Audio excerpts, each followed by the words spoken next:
ተከበራችሁ ተመልካቾቻችን ከዋልታ ቴሌቪዥን በየሳምንቱ በዚህ ሰዓት ወደ እናንተ የሚደርሰውን የነጻ ሐሳብ የውይይትና የክርክር ፕሮግራማችንን የዛሬውን ጀምረናል። የፕሮግራሙ አዘጋጅና አቅራቢ ስሜነህ ባይፈርስ ነኝ። የዛሬው ጉዳያችን ሰሞነኛ በሆነውና ወቅታዊ አጀንዳ በሆነው በዚህ የተሐድሶ እንቅስቃሴን የተመለከተ ጉዳይ ነው የሚሆነው። ለዚህ ደግሞ ትክክለኛውን ሰው በእንግድነት ጋብዣለሁ። የናንተን ጥሪ የዋልታንም ጥሪ ተቀብለው እዚህ ስለተገኙ አምባሳደር ተሾመ ቶጋን ከልብ መሰግነው። አምባሳደር ተሾመ ቶጋ የብሔራዊ የተሐድሶ ኮሚሽን ኮሚሽነር ናቸው። እንኳን ደህና መጡ። እንኳን ደህና ቆየኝ። ስለጋበዝከኝ በጣም እናመሰግናለን። ዋና አጀንዳችን የዚህ የተሐድሶ ኮሚሽን ጉዳይ ቢሆንም አምባሳደር እንደመሆኑ መጠን እንደ መግቢያ ሱነካ አድርጎ ማለፍ ተገቢ ነውና በአምባሳደርነት ቆይታው ለሀገሩ ምን አበረከቱ? የአምባሳደርነት የዲፕሎማሲው ዘርፍ በተለይ በሀገራችን ብዙ እየተባለለት የሚገኝ ነውና የእርስዎን ትዝብት በመጀመሪያ ቢነግሩን። አመሰግናለሁ ስሜነህ። እንዳልከው በአምባሳደርነት ብዙ አመት አገልግያለሁ። 6 ሀገር የኢትዮጵያ ባለሙሉ ስልጣን እና ልዩ መልእክተኛ ሆኜ ከአፍሪካ ጀምሮ አውሮፓ መጨረሻም ላይ ቻይና ላይ አገልግያለሁ። ቻይና የነበርኩበት ወቅት በጣም አስቸጋሪ ጊዜ ነበር። በተለይ ከኮቪድ ጋር ተያይዞ ሁለተኛው በአገራችን የነበረው የሰሜኑ ጦርነትም እዛው ያለው ነበር የተከሰተውና በሁለቱ ጉዳዮች ከቻይና ጋር ያለን ግንኙነት በጣም ጠንካራ ግንኙነት አለን። እንደምታውቀው በተለይ በኢኮኖሚክ ዲፕሎማሲ ዙሪያ ላይ ቻይና ግንባር ቀደም የኢንቨስትመንት አመንጪ ሀገር ነች። ከኢትዮጵያ ጋር ከፍተኛ የሆነ የንግድ ልውውጥም አለን። በአፍሪካ ጉዳዮች ኢትዮጵያን እንደ ቀዳሚ ሀገር እንደ ተጽዕኖ ፈጣሪ ሀገር ይመለከታሉ። በዚህ ዙሪያ ላይ ያው የመጀመሪያ አመት በ2019 ጥሩ እንቅስቃሴ አድርገናል። ከዛ በኋላ ግን ኮቪድ መጣና በኢኮኖሚክ ዲፕሎማሲ ዙሪያ ላይ የነበረን እንቅስቃሴ ትንሽ ጫና ፈጥሮ ነበር። ከሁሉ በላይ ግን በጦርነቱ ወቅት ቻይና ለኢትዮጵያ ያሳየችው ድጋፍ በጣም ከፍተኛ ነበር። ማለትም የኢትዮጵያ መንግስት የያዘውን አቋም የሚደግፈው አቋሞችን ስታራምድ ቆይታለች። እንደምታስታውሰው የኢትዮጵያ ጉዳይ ባለፉት 2 የጦርነት አመታት ከ12 ጊዜ በላይ ዩኤን ሴኩሪቲ ካውንስል ቀርቦ ነበር። ቻይና በዛ ላይ ጽኑ አቋም ነበራት። አንደኛ ችግሩ በሰላማዊ መንገድ ይፈታ የሚል የኛም አቋም፣ ሁለተኛው ግን ችግሩ ጦርነቱ ከተከሰተ በኋላ የቻይና አቋም የነበረው ይሄ የኢትዮጵያ የውስጥ ጉዳይ ነውና ምንም የውጭ ጣልቃ ገብነት አያስፈልግም፣ ኢትዮጵያን የራሳቸውን ችግር የመፍታት ባህል አላቸው፣ ጥበብ አላቸው፣ ስለዚህ እድል እንስጣቸው የሚል ነው። ከዛ አልፎ ሲመጣ አፍሪካ ህብረት ጉዳዩን በያዘበት ወቅት የአፍሪካ ችግር በአፍሪካ መፈታት አለበት ወይንም ለአፍሪካዊ ችግር የአፍሪካ መፍትሄ መፈለግ አለበት የሚል አቋም በጽኑ የደገፈች ሀገር ነች። ከዛ ውጪ በኢትዮጵያ ላይ ማዕቀብ እንዳይጣል ስቴትመንት እንዳይወጣ በጽኑ ሌሎች ሀገሮችም ነበሩ። በርግጥ ራሺያ፣ ህንድ እንደዚሁ ደግፈዋልና ቻይና ግን የመሪነት ሚና ወስዳለች ማለት ይቻላል። በእነዚህ ጉዳዮች እንግዲህ ያው የሀገር ጥቅም የሀገርን አቋም የማራመድ በተለይ ደግሞ አገራችን በየጊዜው ባላት ቅድመ ትኩረት ለምትሰጠው ለሀገር ውስጥ ግንባታ፣ ለሰላም፣ ለዲሞክራሲ፣ ለልማት የሚሆኑ ስራዎችን ለመስራት ጥረት አድርገናልና የሚችለውን ያህል አስተዋጽኦ አበርክቻለሁ ብዬ አስባለሁ። እዚሁ ላይ ተጨማሪ ያለኝ በተለይ በጦርነቱ ጊዜ አሁን የቻይና ሚና እንደተጠበቀ ሆኖ በብዙ አግባቦች ግን አሁንም ቀደም ሲልም እርሶም አንስተውታል ዩኤን ሴኩሪቲ እስከ 12 ጊዜ መግለጫ ያወጣበት ተወደደም ተንጠላ ማንዋሻው የዲፕሎማሲ የበላይነት ሌላው ተቃራኒው አካል ይዞ የነበረበት ሁኔታ እንደነበር ይታወሳልና በተለይ አውሮፓውያኑ ጫን ብለው በርትተውብን ነበር። ስለዚህ ዛሬም እንደትናንቱ ዲፕሎማሲው ዘርፍ ከርሶ ባሻገር ያለው አጠቃላይ ትዝብቶ ምንድነው? ድንጉጥና አይናፋር ነው? ዲጂታል ሚዲያውን የመቋቋም ብቃት በሌለው አካል የተሞላ የዲፕሎማሲ ዘርፍ ነው ያለን። የዕለት ተዕለት ስራው አድርጎ ከመንቀሳቀስ ይልቅ ልክ እንደዚህ ችግር ሲፈጠር እሳት የማጥፋት ዘመቻ ውስጥ የሚገባበት አይነት ነገር ነው አሁንም ድረስ እንደ ለተለት ስራ አይቆጠርም በሚል ብዙ ይተቻል። ይሄ ደግሞ በተጨባጭ ብዙ ጊዜ በሚደርሱብን ጫናዎች የበረቱ ጫናዎች በዘመቻ ለማጥፋት የምንሄድበት መንገድ አንዱ ማሳያ ነው። ከዚያ ባሻገር ከቻይናም ጋር በተያያዘ የዊን ዊን ጉዳይ ሳይሆን የዘረፋም ጉዳይ አለው። አንዳንድ ጊዜ እንደውም ዜጋ ተኮር ዲፕሎማሲም ላይ ብዙ ችግሮች የተስተዋሉበት ኮቪድን አንስተውልኝ ነበር። በኮቪድ ጊዜ ላይ ለዜጎቻችን ሲሰጥ የነበረው ቦታ ብዙዎችን ያማረረ እንደነበር በማንሳት እንዲህ አይነት ነገር ይነሳልና በርግጥ በተብራራ በተጠና መንገድ እየተሰራበት የሚገኝ ዘርፍ ነው ወይ? ዘመኑ በሚመጥነው ደረጃ አሜሪካ ስታኮርፈን ወደዚያኛው የአውሮፓ ህብረት ሲቆጣን ወደዚህኛው እያሉ እየተገላበጡ የመሄድ ሁኔታ ነው የሚታየው እንጂ በደንብ ዘመኑ በሚመጥነው ደረጃ ላይ አልደረስንም ተብሎ ይተቻልና እዚህ ላይ ሐሳቡት ምንድነው? እንግዲህ የኢትዮጵያ ዲፕሎማሲ የኢትዮጵያ የውጭ ግንኙነት ስራ የኢትዮጵያ የውጭ ጉዳይ ሚኒስቴር አንድ የኢትዮጵያ ተቋም ነው። ስለዚህ በሌሎች ተቋማት ያለው ድክመት እንደዚሁም ደግሞ የራሱ ጥንካሬ ነበረው። በጦርነቱ ጊዜ ሲቀርቡ የነበሩ ትችቶችን እሰማለሁ፣ እከታተላለሁ። ሚዛናዊ ነው ብዬ አላስብም። የራሳችን የሆኑ ጠንካራ ጎኖች ነበሩ፣ የራሳችን የሆኑ ድክመቶች ነበሩ። በዲጂታል ሚዲያ ላይ ፊት ለፊት ወጥተን ስንንቀሳቀስ የነበርን ዲፕሎማቶች አምባሳደሮች ነበሩ አውቃለሁ በደንብ ሚዲያም ላይ ወጥቶ ሲናገሩ የነበሩ አሉ። በሌላ በኩል ደግሞ በዛው ልክ ያልሰሩ አሉ ተብሎ ይገመገማልና የኛም ግምገማ የሚያሳየው አይ ቲንክ ሚዛናዊ በሆነ መንገድ ነው ነገር ማየት ጠቃሚ ነው ብዬ አስባለሁ። አውሮፓውያን ጋር አሁን በጦርነቱ ጊዜ ብቻ አይደለም ቀደም ብዬ እንደገለጽኩ ሁሉ ጊዜም ልዩነቶች አሉ፣ ግን ደግሞ በጋራ የምንሰራቸው አጀንዳዎች አሉ። በሰላም ጉዳይ ላይ፣ ሽብርተኝነትን በመዋጋት ጉዳይ ላይ፣ ልማት ድህነትን በመቀነስ ረገድ ብዙ ስራዎች በጋራ ስንሰራ ቆይተናል። እዛ በቆየውባቸው ጊዜዎች ልዩነታችን እንደተጠበቀ ሆኖ ግን በጋራ ጉዳዮች ከኢትዮጵያ ጋር ስንሰራ ቆይተናልና አስታውሳለሁ በፓርላማ ብዙ ጊዜ በኢትዮጵያ ላይ ማዕቀብ ለመጣል ውሳኔ ለማሳለፍ የሚደረጉ ጥረቶች ነበሩ። ግን ደግሞ ኢትዮጵያ እንደ ማንኛውም ታዳጊ ሀገር አፍሪካ ሀገር የምታደርገውን ጥረት እና በረታታ የሚሉ ደግሞ ደጋፊ የፓርላማ አባላትም እንደዚሁም ደግሞ አባል ሀገራት አሉ። ዞሮ ዞሮ በዲፕሎማሲ ስራ ላይ ማጠንጠነው የአገር ጥቅም ብሔራዊ ጥቅም የሚባለው ነው። አፍሪካ አውሮፓውያን የራሳቸው ጥቅም ብሎ የሚያስቡት አሉ። አንዱ የራሳቸውን ቫልዩ ፕሮሞት ማድረግ ነው። በዚህ ላይ ኢትዮጵያ ብቻ ሳትሆን ሌሎች ታዳጊ ሀገሮች ሌሎች የአፍሪካ ሀገሮች ልዩነቶች ነበሩ። ምክንያቱም እኛም የራሳችን እሴቶች አሉ። በጋራ የሆኑ እሴቶች ደግሞ ለማጎልበት በጋራ መስራት ያስፈልጋል። ችግራችን ጠንካራ ተቋም አልፈጠርንም፣ ጠንካራ ፓርላማ አልፈጠርንም፣ ጠንካራ ሚዲያ አልተፈጠረምና ይሄን ግምት ውስጥ ባስገባ መንገድ ዲሞክራሲ ኢትዮጵያ ውስጥ አፍሪካ ውስጥ ስር እንዲሰድ ነፃ ሚዲያ እንዲጎለብት የሚዲያ ነፃነት እንዲኖር በማድረግ ሲቪል ሶሳይቲ እንዲጠናከር አዋጪው መንገድ በጋራ መስራት ነው። የኛን ጉድለቶች የኛን ችግሮች ታይተው ያንን በሚገነባ መንገድ መስራት መንቀሳቀስ ያሻል የሚል ሐሳብ ይዘን ስንንቀሳቀስ ነበር። አንደኛው ነው። ሁለተኛው ቻይና በነበረው ላይ የሚቀርበው ትችት በተጨባጭ ማስረጃ ላይ የተመሰረተ ነው ብዬ አላስብም። የሚነሳውን አስታውሳለሁ። ተማሪዎች ነበሩን ውሃን የሚባል ከተማ ኮቪድ በተከሰተበት ከተማ ላይ ወደ 300 የሚጠጉ የኢትዮጵያ ተማሪዎች ነበሩ። እነዚህ ተማሪዎች ወደ 4000 ከሚጠጉ የአፍሪካ ተማሪዎች መካከል ናቸው። ስለዚህ ኮቪድ በተከሰተበት ወቅት እዛው ነበርኩ። የተማሪዎችን መሪዎች በየቀኑ እያነጋገርን ከከተማው አስተዳደር ከዩኒቨርሲቲው አመራር እንደዚሁም ደግሞ ከሴንትራል መንግስቱ ጋር እየተነጋገርን በየዕለቱ ጥንቃቄ እንዲያደርጉ ራሽን እንዲቀርብላቸው በአጋጣሚ ሆኖ በኮቪድ የተያዘም የታመመም ኢትዮጵያዊ አልነበረም። ከዛ አኳያ አይ ቲንክ ጥሩ ስራ ሰርተናል። በመሃል ላይ ተማሪዎቻችን ድጋፍ ያስፈልጋቸው ነበር። ድጋፍ ስንሰጥ ቆይተናል።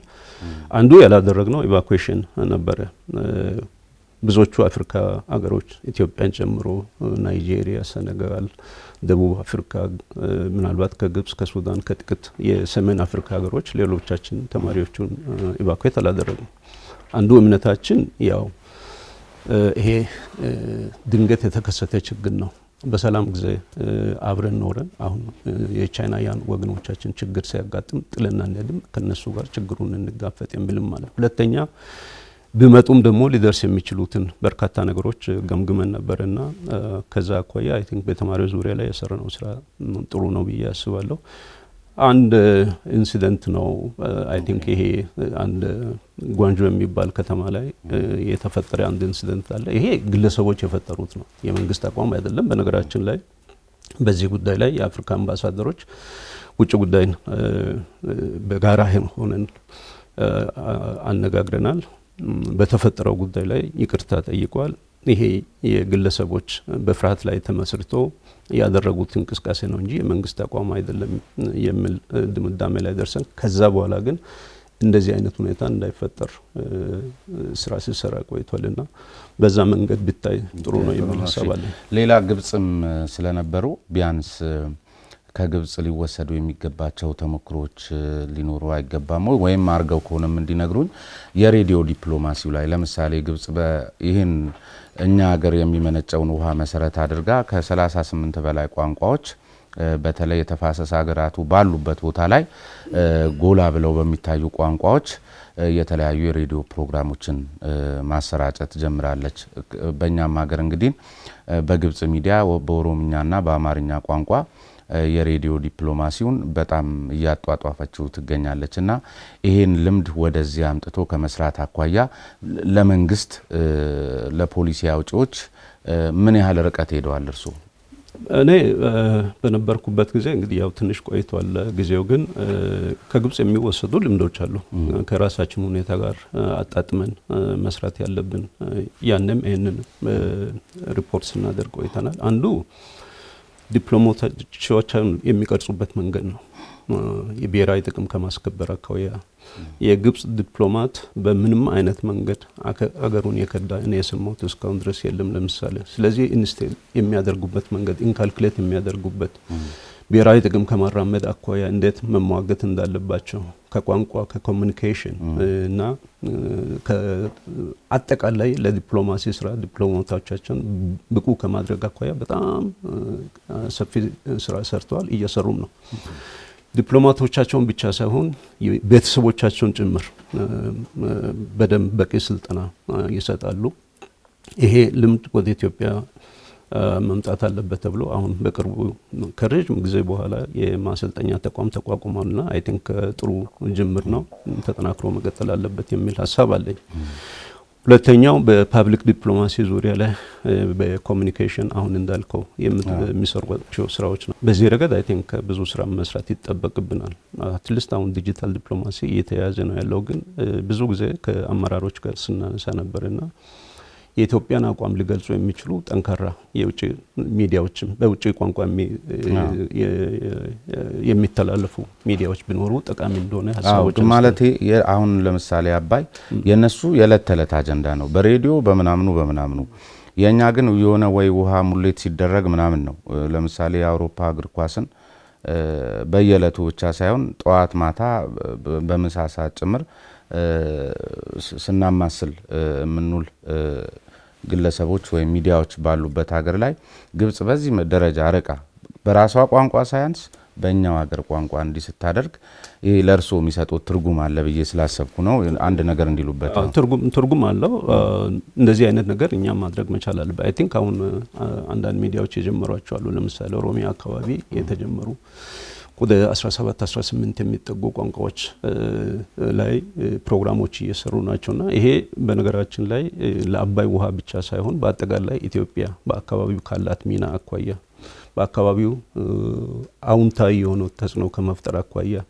የኢትዮጵያን አቋም በደንብ አርቲኩሌት ከማድረግ አኳያ የህዝብ ለህዝብ ግንኙነትን ከማጠናከር አኳያ በሚዲያ የሚሰሩ ስራዎች በፐብሊክ ዲፕሎማሲ የሚሰሩ ስራዎች ቤዚካሊ ፐብሊክ ዲፕሎማሲ ማለት የኛን አቋም ሌሎች ወስዶ የአቋማችን ደጋፊዎች እንዲሆኑ የማድረግ ስራ ስለሆነ በፐብሊክ ዲፕሎማሲ በሚዲያ ብዙ ሊሰራ የሚገባ ነገር እንዳለ ያውቃለሁ ሳምንታዊ ፕሮግራም በቴሌቪዥን እየተላለፈ እንደሆነ ያለው ግን ከዛ የበለጠ በተለይ ብዙን ህዝብ መድረስ የሚችል ብዙ ጊዜ በኢትዮጵያ አቋም ላይ የተሳሳተ አረዳድ አለ በተለይ በግብጽ ህዝብ ያንን ፔኔትሬት አድርጎ ሊደርስ የሚችል ሚዲያ እንዲኖረን ማድረግ በጣም ጠቃሚ ነው ብዬ አስባለሁ። እሺ ወደ ተገናኘንበት ጉዳይ እንምጣ። የብሔራዊ የታድሶ ኮሚሽን ቅርብ ጊዜ ተቋቋመ ኮሚሽን ነው። የ2 አመት ተልእኮ መሰለኝ የተሰጠው። የተቋቋመበት ዓላማ ምንድነው? ተግባርና ኃላፊነቱ ምን ያህል ርቀት ሄዷል? እንዳልከው የብሔራዊ ታድሶ ኮሚሽን አሁን በቅርብ የተቋቋመ ተቋም ነው። ተቋሙን ማቋቋም ያስፈለገበት ምክንያት ያው የኢትዮጵያ መንግስት ከህወሓት ጋር በደቡብ አፍሪካ ስምምነት ከተፈራረመ በኋላ በስምምነቱ ውስጥ ከተካተቱት ጉዳዮች አንዱ የቀድሞ ተዋጊዎችን መልሶ የማቋቋም ስራ ስለሆነ ይሄ ስራ አንድ ሌላ ተቋም ውስጥ ተለጥፎ ቢሰራ የሚፈልገውን ውጤት በአስቸኳይ ሊያመጣ ስለማይችል ራሱን የቻለ ተቋም ማቋቋም ያስፈልጋል በሚል የተቋቋመ ኮሚሽን ነው። ብዙ ሀገሮችም ከግጭት እና ከጦርነት የሚወጡ ሀገሮች እነዚህ የቀድሞ ተዋጊዎች የሚባሉትን ለማቋቋም ራሱን የቻለ ተቋም ያቋቁማሉ። እኛም አድርገናል። ከዚህ በፊት ታስታውስ እንደሆነ 2 ጊዜ አድርገናልና በዛ መንፈስ የተቋቋመ ነው። ዋናው ተልእኮ የቀድሞ ተዋጊዎች የምንላቸው በሁሉም በአጋጣሚ መነሻው በመንግስትና በህወሓት መካከል የተፈረመ ስምምነት ቢሆንም ግን ኮሚሽኑ ለማቋቋም ሚኒስትሮች ምክር ቤት ውይይት በሚደረግበት ጊዜ ኮሚሽኑ ብሔራዊ ተልእኮ እንዲሰጠው ይህ ማለት በሌሎችም አካባቢዎች ከሰሜኑ ጦርነት ውጪ ባሉት አካባቢዎችን ትጥቅ አንስቶ የሚዋጉ ኃይሎች የሰላም አማራጭን እንደ ምርጫ ከወሰዱ ትጥቃቸውን ከፈቱ በድርድርና በስምምነት ተኩስን የሚያቆሙ ከሆነ እነሱም በዚህ ፕሮግራም እንዲታቀፉ ለማድረግ ስለታሰበ የብሔራዊ ታድሶ ኮሚሽን እንዲሆን ተደርጓል። ከዛ አኳያ የመጀመሪያው ስራችን እነዚህ የቀድሞ ተዋጊዎች የሚባሉትን መጀመሪያ አንድ ማዕከል ማሰባሰብ ያስፈልጋል። ያው ትጥቅ በሌላ አካል ስለሚፈታ ነው እና ትጥቅ ይፈታሉ፣ ወደ አንድ ማዕከል ይሰባሰባሉ፣ ኦሪየንቴሽን ይሰጣቸዋል፣ ምዝገባ ይካሄዳል። ከዛ በኋላ ወደ ህብረተሰቡ እንዲቀላቀሉና በመጨረሻ ላይ እንዲቋቋሙ የማድረግ ስራ ነው ትልቁ ስራችን እና ዋናው ተልእኮ ይሄ ነው። ይሄ ደግሞ ምናልባት የተጣራ መረጃ እንኳን ባይኖርም አሁን ባለን መረጃ እስከ 300,000 የሚደርስ የቀድሞ ተዋጊ አለ ብለን እንገምታለን። ከተለያዩ ምንጮች ያገኘነው ነው። ለጊዜው በዚህ ቁጥር እየሰራን ያለ ነው። ሁለተኛው እነዚህን ሰዎች መልሶ ስናቋቁም ያው ጠመንጃ አንስቶ ውጊያ ውስጥ የገቡበት አንድ ኮዝ አለው። ትክክልም ይሁን ትክክል አይሁን ግን ደግሞ ሰሜን ለኢትዮጵያ ጦርነት ይበቃናል። አሁን ይሁድ የነበረው ፕሮግራም ያስተላልፈው አንድ ትልቅ መልእክት አለ። ጦርነት ይብቃ፣ ሰላማችንን እናጽና የሚል ነው። እነዚህ ተዋጊዎች ራሳቸው ቤተሰቦቻቸው ካሁን በኋላ ማንኛውንም አይነት ችግር በሰላማዊ መንገድ፣ በዲሞክራሲያዊ መንገድ፣ በውይይት በሰለጠነ መንገድ እንፍታ የሚል አስተሳሰብ ኖሮ የሰላም የዲሞክራሲና የልማት ኃይል እንዲሆኑ ደጋፊ እንዲሆኑ ለዚህ ሚና የሚጫወቱ እንዲሆኑ የማድረግ ስራ እንሰራለን። ይሄ እንግዲህ በኦሪየንቴሽን ፕሮሰስ እንዲያልፉ የሚደረግበት አንዱ ምክንያት ይሄ ነው። ስለዚህ ከዚህ በፊት ለጦርነት ነበር ኦሪየንት የተደረጉት። አሁን ደግሞ ለሰላም እና ለውይይት ለድርድር ማንኛውንም አይነት ችግር በውይይት እና በሰጥቶ መቀበል መፍታት አለበት የሚል አስተሳሰብ እንዲኖሩ ሪኦሪየንት ማድረግ ያስፈልጋልና ይሄን ስራ እንሰራለን። ይሄን ስናደርግ የልማት ኃይል እንዲሆኑ የምርታማ እንዲሆኑ ቤተሰቦቻቸውን ራሳቸውን እንዲጠቅሙ የማድረግ ስራ እንሰራለን ብለን ነው። ሶስተኛው ያው ይሄን ስራ ለመስራት ስርዓት ያስፈልጋል። ሲስተም ለመንግስት እንደዚህ የፖሊሲ ሐሳቦችን ማቅረብ ያስፈልጋል። በውስጡ እንግዲህ በርካታ ስራዎች አሉ። ተግባራትን በተመለከተ በርካታ እያነሳናቸው እንሄዳለን።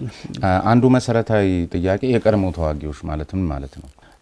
የቀድሞ ተዋጊዎች ብሎ በድፍኑ መናገር አንዳንድ ጊዜ ላልተገባ ትርጉም ወይም የኮሚሽኑን ተልእኮ ለሌላ ሴራ የተቋቋመው ወደሚል አቅጣጫ እንዳይወስድ ይሄ ነጥሮ መውጣትና ተለይቶ መቅረብ ስላለበት አሁን በግምት 300,000 ምናምን ያሉት ከየት የመጣ ነው? ከነዚህ ውጪ የተደራጀ የቀድሞ ተዋጊ ያለ ወይ? ጥሩ ጥያቄ ነው። እንዳልከው በዚህ በትርጓሜና ብያኔ ዙሪያ ላይ ብዙ የተለያዩ ሀሳቦች ሲቀርቡ ይሰማሉ። አንዳንድ ጊዜ ያላልነውን እንደዚህ ተብሏል እየተባለ የሚነሳል። ከዛ አኳያ አሁን ያነሳቸው መንግስት በመደበኛ የመንግስት የጸጥታ ማስከበር ስራ ላይ የተሰማሩ የመከላከያ ፖሊስ፣ የፌደራል ፖሊስ፣ የክልል ፖሊስ፣ ሚሊሻ ይሄን አይመለከትም። ይሄ የኛ ስራ አይደለም። ይሄ ግልጽ መሆን መቻል አለበት እና የታድሶ ኮሚሽን የሚመለከተው መደበኛ የህግ ማስከበር ስራ ላይ በጸጥታ ስራ ላይ የተሰማሩ በመንግስት የክልል መንግስታትም ሊሆኑ ይችላሉ ያደራጃቸው ኃይሎችን አይደለም። ይሄ ግልጽ ሊሆን ይገባል። ልዩ ኃይል ይሁን ፖሊስ ይሁን መከላከያ እኛ የቀድሞ ተዋጊ ብለን በደንቡም ላይ ተተርጉሞ ለኛ የተሰጠው ለምሳሌ በሰሜኑ ጦርነት በትግራይ የታጠቀ የቲዲኤፍ ኃይል እየተባለ የሚጠራ ነበር። ግን ከሱ ጋር እንዲዋጋ ህብረተሰቡን ሞቢላይዝ አድርጓል። መቀሌ የነበረን ውይይት ላይ ተነሳው አንዱ ይሄ ነው። ማለትም አርሶ አደሩ እርሻውን ትቶ፣ ተማሪው ትምህርቱን ትቶ፣ አስተማሪው ማስተማርን ትቶ፣ ነጋዴው ንግዱን ትቶ ለቀረበው ጥሪ ምላሽ ለመስጠት ከነዚህ ጋር ሰልጥኖ ታጥቆ ተደራጅቶ ውጊያ ውስጥ ገብቷል። እነዚህ አሁን በመደበኛ የመንግስት መዋቅር ሊቀጥሉ የማይችሉ ስለሆነ ወደ መደበኛ ህይወታቸው እንዲመለሱ የማድረግ ስራ ነው የምንሰራው።